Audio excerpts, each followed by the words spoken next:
to Sugar Coated. I'm your host, Adrienne Garland, the CEO and founder of She Leads Media. For far too long, women have been conditioned to sugarcoat their words, their actions, and the way they show up in the world, and to conform to certain cultural norms and ideals. This is inherently designed to keep those who are outside of the norm from gaining power, prestige, wealth, and influence, preventing more women from being recognized and respected as the powerful leaders that we truly are. Join me each week as we dive into raw conversations with remarkable, uncompromising, and inspirational women that will encourage you to strip away your sugarcoating and move boldly in the direction of your magnificent dreams. Hi, everybody, and welcome back to Sugar Coated. Happy 2024. I cannot wait to introduce my next guest to you. She's going to help us set ourselves up for success mentally in 2024. I'm so pleased to welcome Olivia Verhulst to the Sugar Coated podcast. She is a licensed psychotherapist, clinical supervisor, wellness consultant, media contributor, Forbes health advisor, certified perinatal mental health provider, and an adjunct professor at NYU. She's certified to provide telehealth in New York, New Jersey, and Florida. One of Olivia's primary passions lies within the realm of delivering effective therapy services, helping individuals to improve their lives with lasting change and spreading trauma-informed awareness around mental health so that she destigmatizes having hard and vulnerable conversations that can improve our well-being. It's Olivia's belief that the more loudly we discuss mental health, the less inclined others will be to continue to suffer in silence. And I cannot agree with that statement more. Olivia's areas of specialty are trauma, relationship issues, high achievers with anxiety, think we can all relate to that, highly sensitive people, and perinatal mood and anxiety disorders, and maternal mental health. Olivia has been all over the media, which is so exciting. She's also been a speaker at the She Leads Live conference. She's been on Pix 11, New York Living, News 12, NBC, Cosmo, Shape, Mantra, Thrive Global, Forbes, The Skim, Canvas 8, New Beauty, Wake Up with Marcy. So with that incredible introduction, I cannot wait to say hello to Olivia and welcome to Sugar Coated. Hello. I am honestly very honored to be here speaking with you. So thank you so much for having me and that amazing introduction. Oh my gosh. Well, the amazing introduction comes from the fact that you have so many accomplishments. And, it's incredible because we're going to talk today about, what we can do to really set ourselves up for, mental wellness and success, whatever that means to us, for 2024. And I'm going to really love your perspective because not only are you helping women, but you are also an entrepreneur yourself who is trying to, get out there, spread your message and your mission. And so you're facing a lot of the same issues that a lot of the women in the Sugar Coated audience are facing as well. Yeah, well said. And it's a new adventure for me to be going off on my own, trying something new. And so different muscles are being worked where I do have that sense of relatability to your audience. And some of the challenges that I've gone through recently, they're new to me. So I'm really happy to be sharing this conversation with you and exploring this topic together. Yeah, I would definitely love to dive into this. Maybe we'll start there and then kind of go back. So you have been doing many appearances on, national platforms as well as speaking engagements. And so you are putting yourself out there, trying to get visibility. It's what so many women entrepreneurs are also trying to do. It's so difficult to cut through all of the clutter of everything with social media. So how are you being so successful in sort of getting all of these opportunities? Well, that's a fantastic question. It's a loaded question because there's so many different ways that I could go about it. But what I'll say is in my pitches to producers and just in my purpose, I am leading with vulnerability. Mm. So I don't leave it to the cut and dry kind of cookie cutter pitches that we might find on Google. I definitely add in my personal drive and my personal mission there, which is I do believe that the more publicly and loudly we are having these conversations that people want to hear, the less inclined people will be to suffer in silence. I mean, I see it every day, the impact of having these conversations publicly and just shedding light and destigmatizing mental health and supporting people getting the help they need, really targeting the areas that elicit the most shame in people. And I think it's a pivotal moment for mental health too. So people are more receptive to those pitches. And I do add that in the pitch, right? I'm like, hey, here's an article from Harvard Business Review, or here's the new Yeah. research on X, Y, and Z that suggests now is the time. And so, yeah, that's a little bit of how I operate and get the attention that these topics are deserving of in my mind. I love that because it's a little bit of the, what it takes in order to get in front of the media. But I also think that what you said is so important, being vulnerable, right? And sharing who you are as an individual. I think what happens to women is that we're told that we need to be something in order to get the result that we want. And so you're sort of practicing what you're teaching about being your authentic self, genuine, and expressing that. So how can more women tap into that sense of like, I am not only okay, but also special, for who I am. And that's the stuff that I should be communicating. How do you kind of build that? Because I think that's like a foundation before we can even think about how are we going to be successful in 2024? Yeah.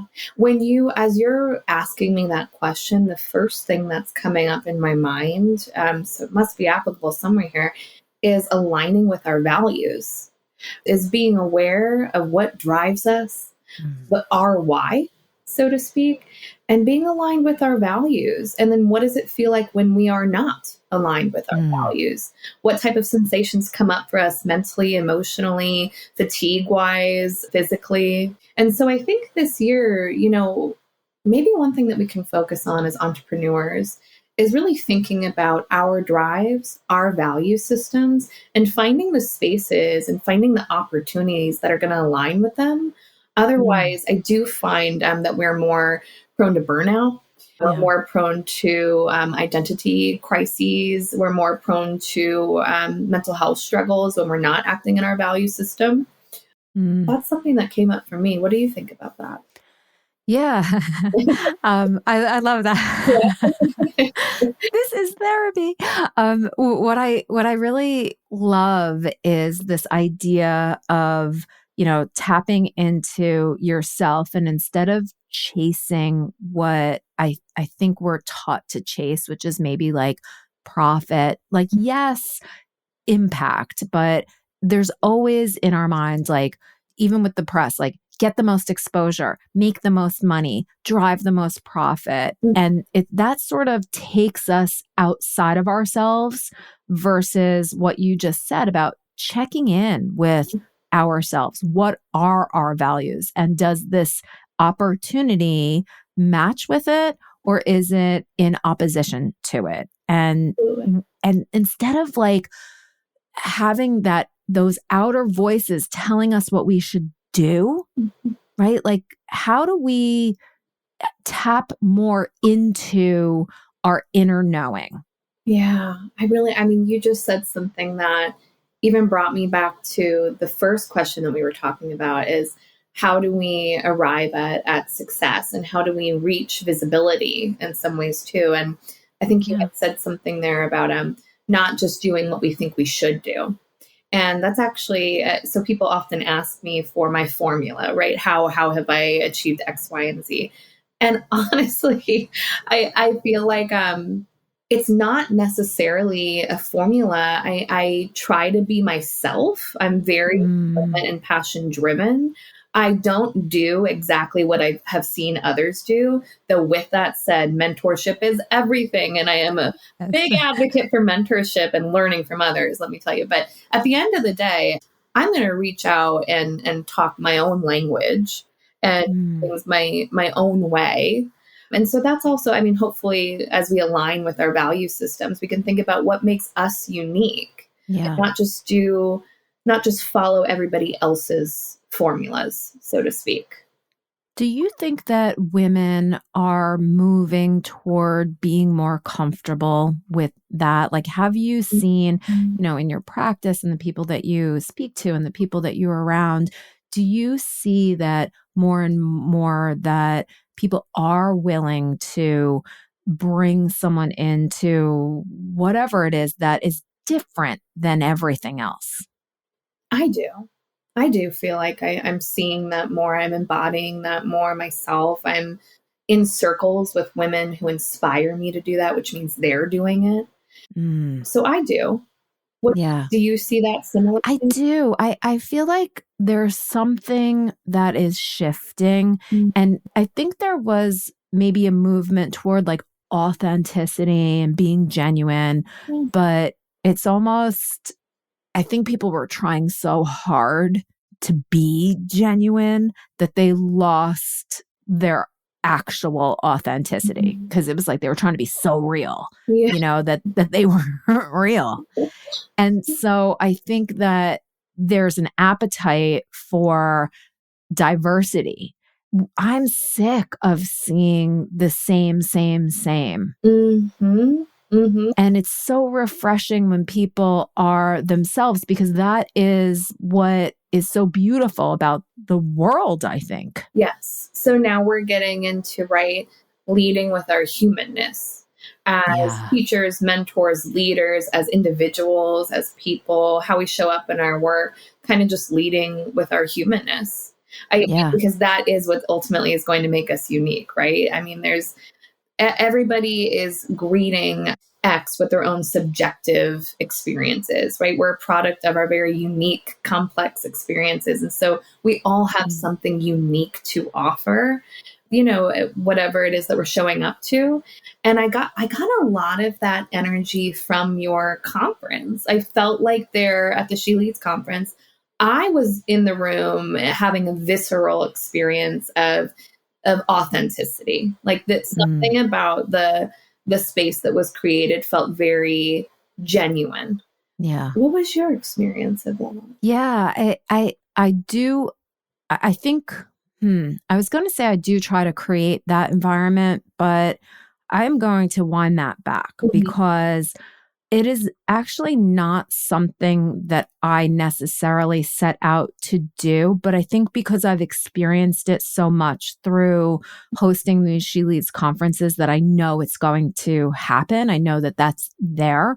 And I think one of the reasons that you may have felt like that is because the producers of it, right? We are attempting to show up as our authentic selves and use all of our gifts in order to be successful and learn from others with this very open mindset, right? I don't think that there were a lot of people at the conference that were, saying that they were the expert and there's no other way, my way or the highway. Yeah. It was sort of like, this is my experience. What you said, this is what has worked for me. Mhm. Here's some golden nuggets that, you might take that might work for you or not. You might find a different way. Right. And so I think that open mindedness creates that atmosphere. Yeah. I love that. I lead with my therapy practice through the lens of ultimately the client or the patient is the expert of their own existence.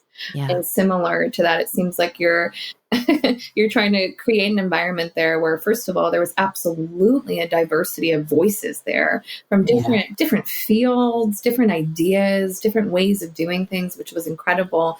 But then, yeah, there was this emphasis of people really feeling empowered to look inward and find Yeah. their why and find their how through the Yeah. framework that was being offered and through the motivations that were being offered. So I really love Yeah. that. Yeah. And I think seeing too, I think one of the things as women, entrepreneurs, leaders, just even going through business, oftentimes we're just given like a slice or a frame of what success looks like, or how, it's almost like how you dress, how you have to wear your hair, Mhm.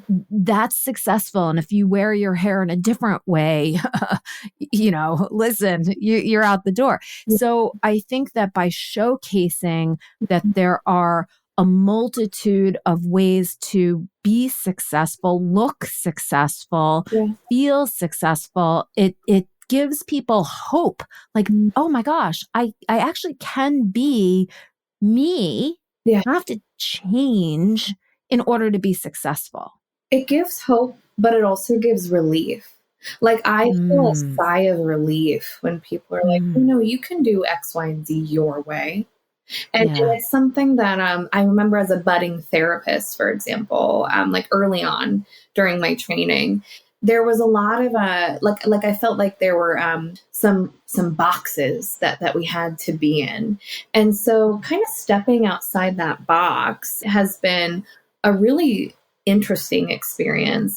But also, I mean, it's what you're saying.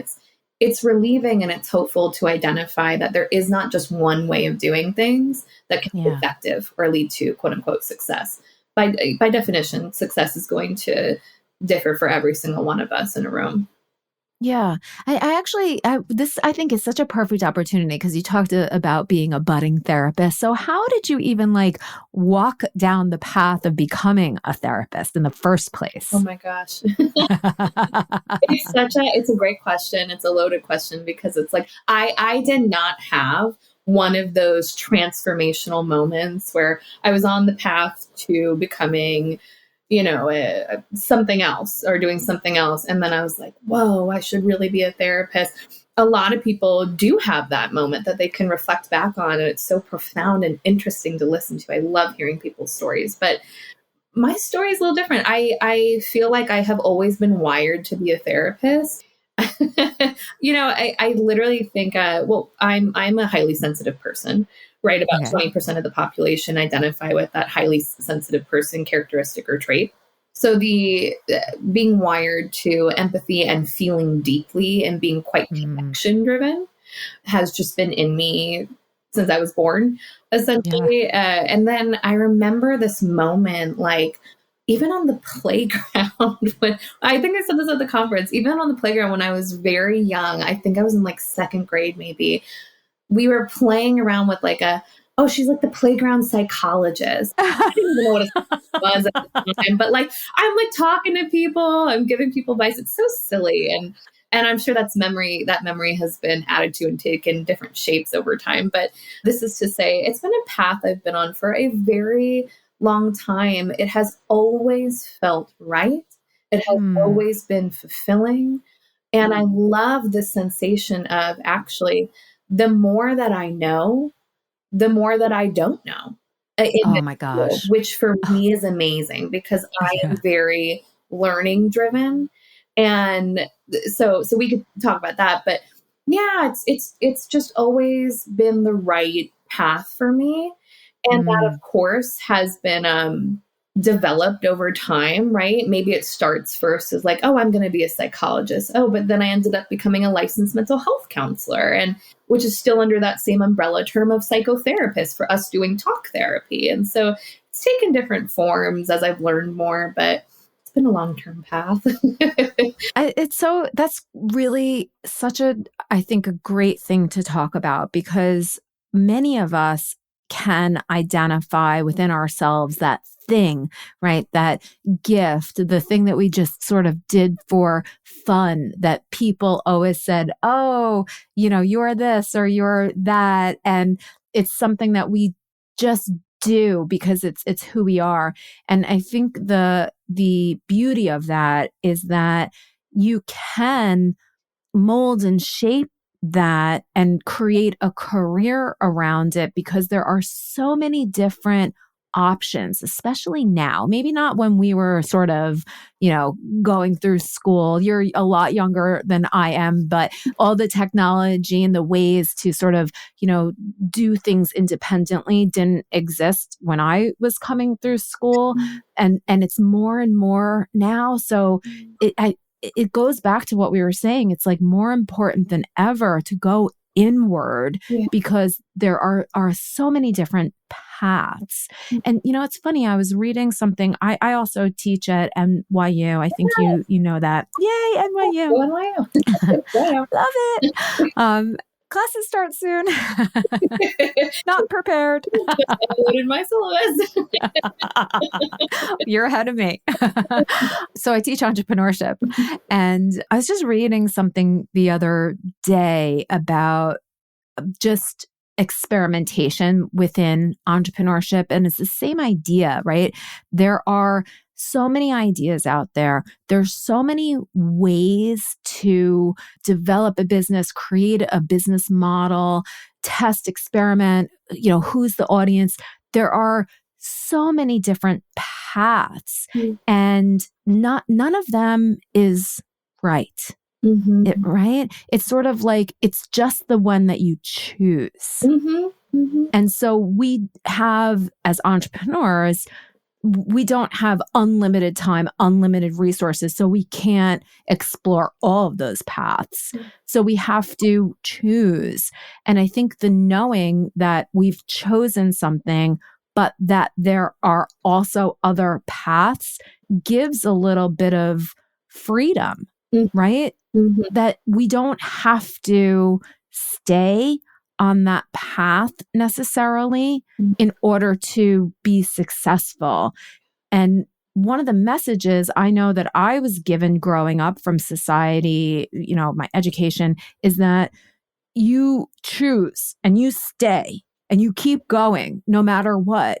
And that is not true anymore. Yeah. And you know what it's reminding me of is something that comes up in therapy work a lot and in the mental health sphere around giving ourselves permission for our identities to evolve, not holding ourselves to the same standard that we did 10 years ago or 5 years ago.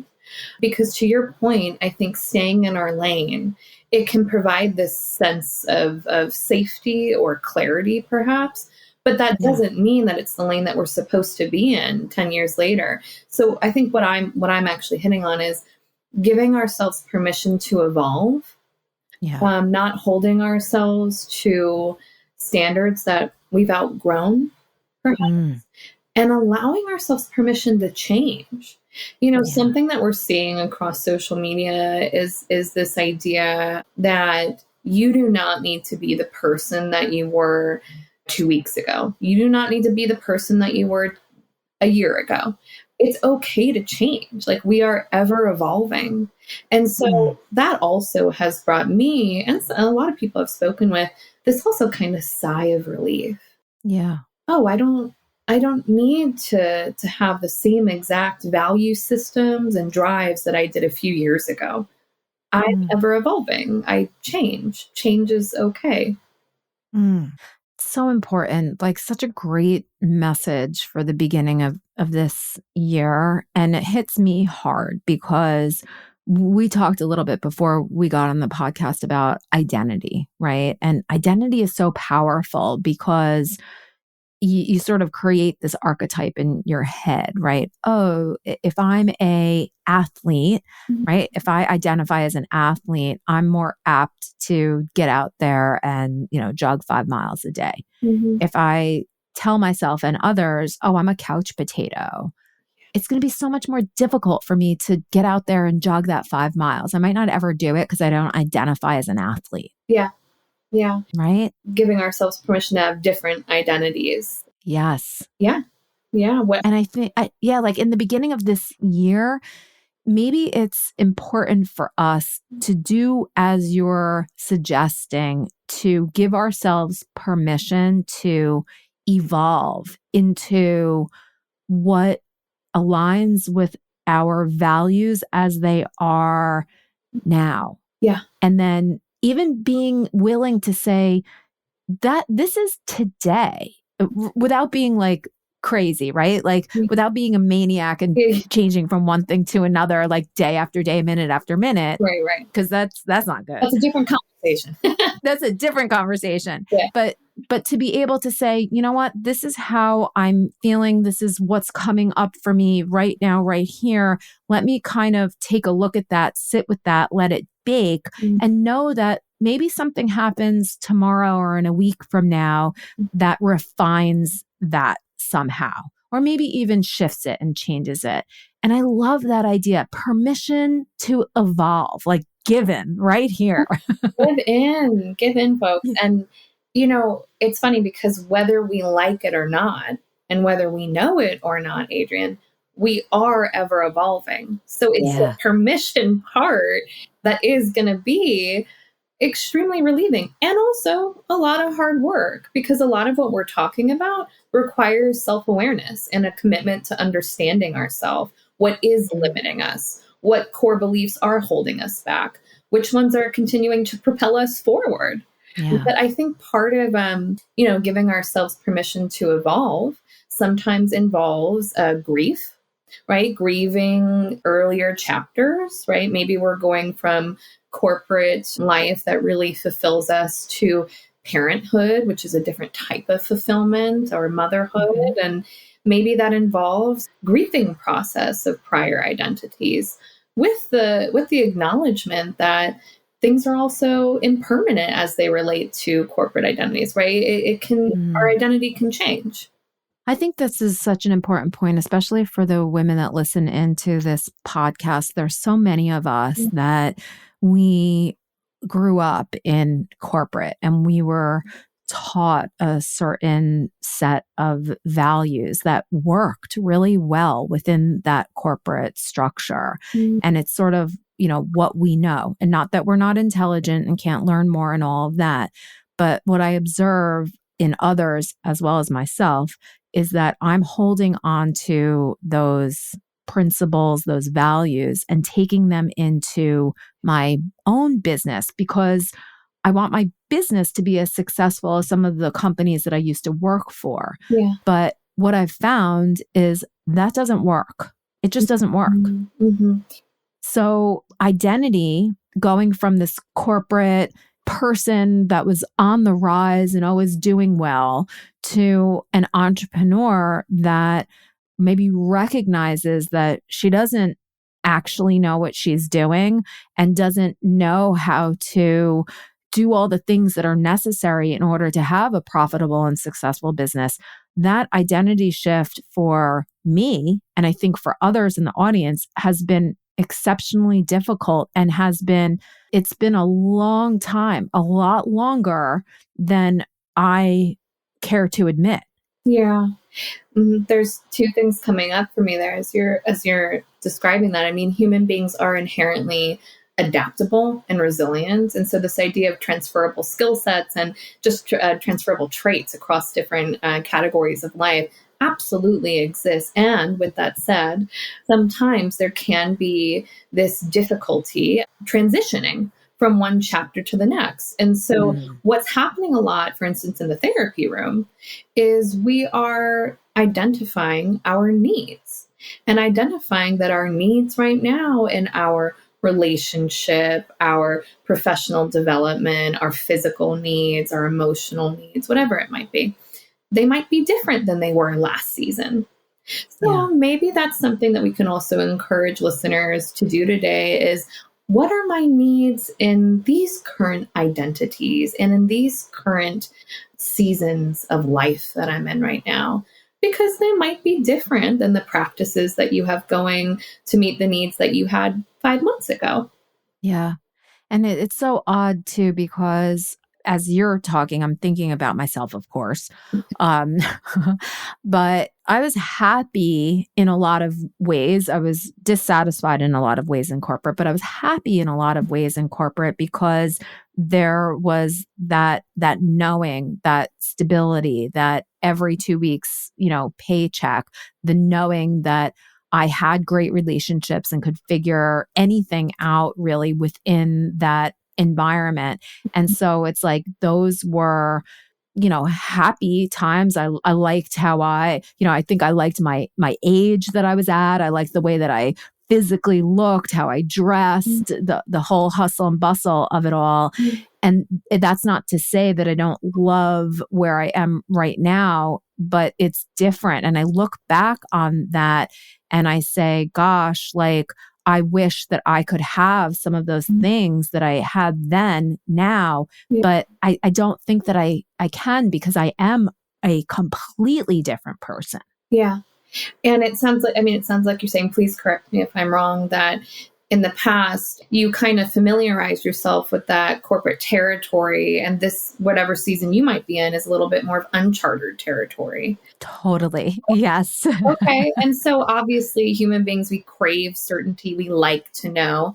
And it is inevitable that uncertainty is a fact of life. So those two things are in competition with each other. Yes. So sure, it's hard for all of us. Yes, there are so many ways we could talk about expanding our tolerance for uncertainty. But in terms of knowing, what I like to go to personally is, I may not know this territory, but I know myself. And so while I may not be able to trust X, Y, and Z external things yet, because I don't know about them yet, I can trust my future self to figure out whatever unknown is coming. So refer back to the self and what you do know about yourself during times of uncertainty. That is one tool. The message in the podcast is go within, right? Like everything exists on the inside. It's funny. I had a conversation yesterday with a really interesting woman that does investments, and she invests in other women. And she told the story, and we'll hear it. It'll come out on the podcast episode soon. But she talks about how she worked at Google, and she was in a room with all men that were talking about, investments and venture capital. And she didn't know what the heck they were talking about, even though she was in the same room with them.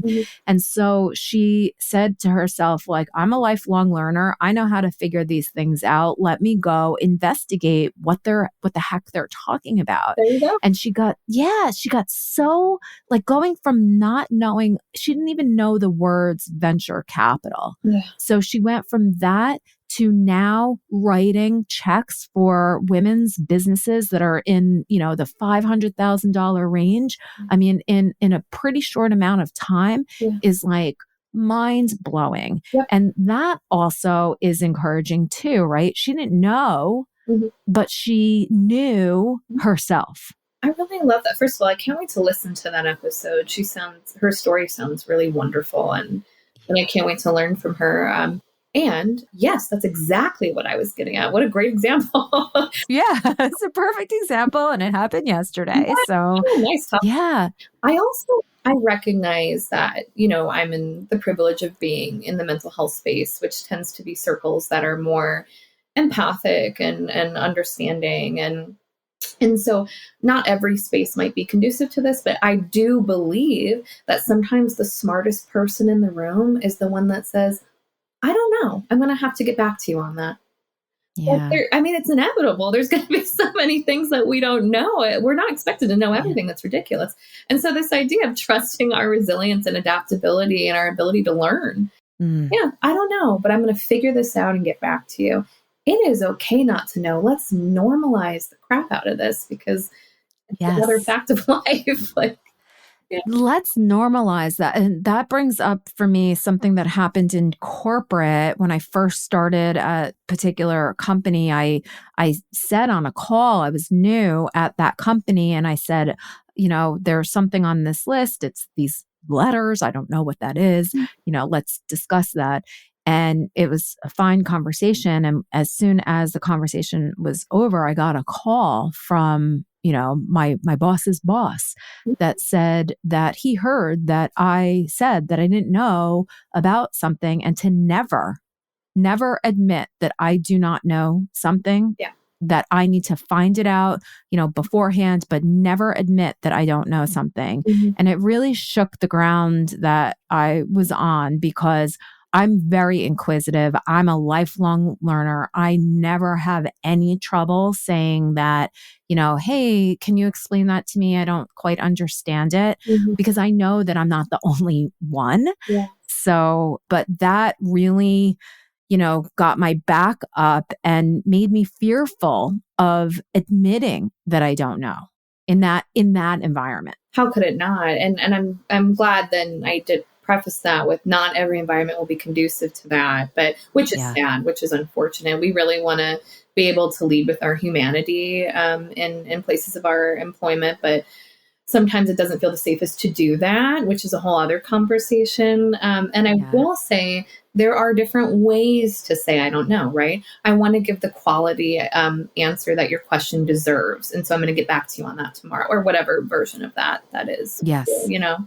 I like that. That's so good and so helpful. And of course, being new somewhere and not understanding the culture and the environment, it's something that, I think as we navigate through life, we do need to understand not only ourselves, but also the context that we're operating within, so that we can Yeah. choose those words that are going to sort of work in that situation. Absolutely. Yeah. So, oh my gosh, Olivia, I could talk to you forever. I think there's so many things. And I think that this sugar coated audience is going to be so interested to just, hear more from you.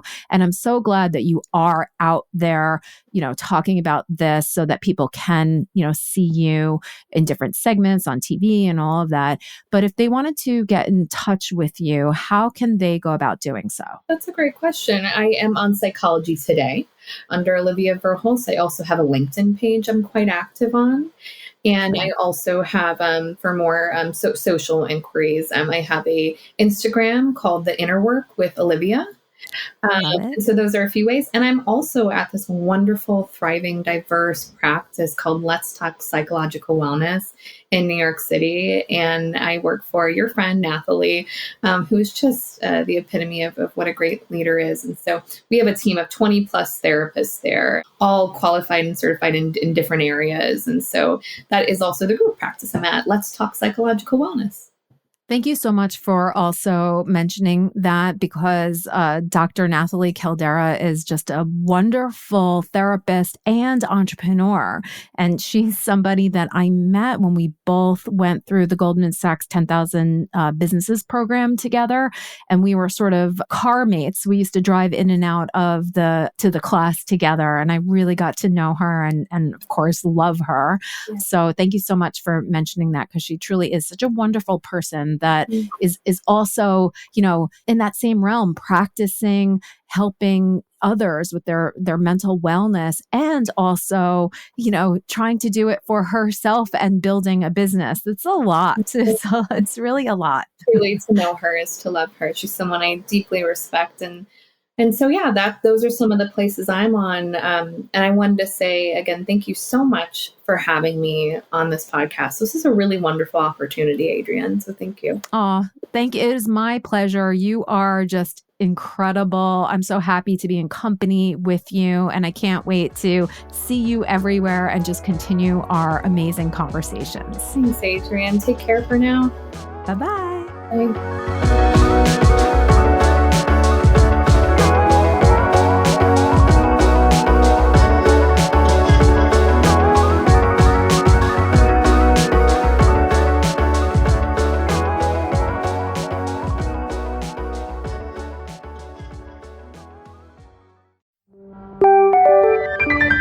This is the She Leads Podcast Network.